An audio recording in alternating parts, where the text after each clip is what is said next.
કરોડોના road રિફ્રેશના budget બાદ પણ અમદાવાદ શહેરના જે બોપલ છે એ વિસ્તારની અંદર આવેલા આ ત્રણ રસ્તા જે એક બાજુ શેલા બાજુ જતો હોય છે, બીજો સાઉથ બોપલ બાજુ જતો હોય છે અને એક બાજુ જે સામેથી આવી રહ્યો છે, આ રોડની પરિસ્થિતિ જોઈ શકાય છે. અત્યારે ચોમાસા વગર શિયાળામાં જો આ પરિસ્થિતિ હોય, ગટરો ઉભરાઈ હોય અને ખાડા જોઈ શકાય છે.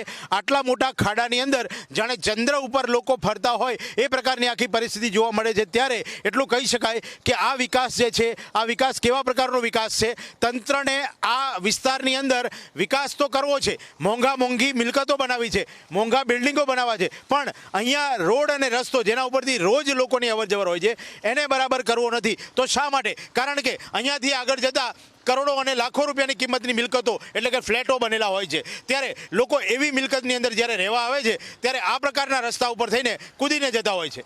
કેમેરામેન આશિષ ડોડિયા સાથે સંજય દવે, વીટીવી ન્યૂઝ, અમદાવાદ.